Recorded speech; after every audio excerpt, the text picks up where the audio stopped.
రాయదుర్గం నియోజకవర్గం డి హిరాల్ మండలంలో రేషన్ బియ్యం యథేచ్ఛగా పట్టపగలే లోళ్ళు తోలుతున్నారు. అంతా కలిసి ఒక చోటికి డంపు చేస్తారు ఆటోల్లో. ఈ విధంగా మన రిపోర్టర్లు ఎన్నోసార్లు అధికారులకు కంప్లైంట్ చేసినప్పటికి కూడా ఎందుకో మరి పట్టించుకోవడం లేదు.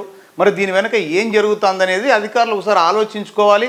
కనీసం పోలీసులకు ఫోన్ చేసినా కూడా వచ్చే నాతుడు లేరు అంటూ మా రిపోర్టర్లు చెప్తున్నారు. మనం కానీ ఏం చేస్తాం, ఎన్నోసార్లు కంప్లైంట్ చేశాం, రెడ్ హ్యాండెడ్గా పట్టుకున్నాం, అధికారులకు ఫోన్లు చేసినాం, అయినా కూడా వాళ్ళు పట్టించుకోలేదంటే దీని వెనక ఏం జరుగుతోంది అని మరి ప్రజలు అనుకుంటున్నారు. ఇప్పటికైనా ఈ పీడిఎస్ బియ్యం పక్కదారి పట్టకుండా గట్టి చర్యలు అయితే చేపట్టాలి.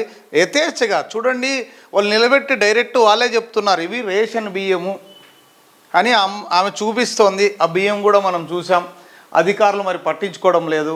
ఈ విధంగా ఆటోల్లో ఒక్కోసారి 20 ప్యాకెట్లు 30, 40 ఈ విధంగా వేసుకొని అన్నీ కలిసి ఒక చోట డంపు చేస్తారు. రాత్రికి రాత్రే కర్ణాటకకు బళ్ళారి ప్రాంతాలకు తరలిస్తారు. ఇవన్నీ కూడా దాదాపు 200 ప్యాకెట్లు ఒకేసారి ఎత్తుతారంట. ఇవన్నీ కూడా అక్రమంగా తరలుతున్నాయి. దీని వెనుక మరి అధికారులు ఇప్పటికైనా కనీసం స్పందన వస్తుందని ఆశిద్దాం. ఇక నుంచి ఇది యథా రాజా తథా ప్రజ అన్నట్టుగా కొనసాగుతూనే ఉంది. చూడాలి మరి.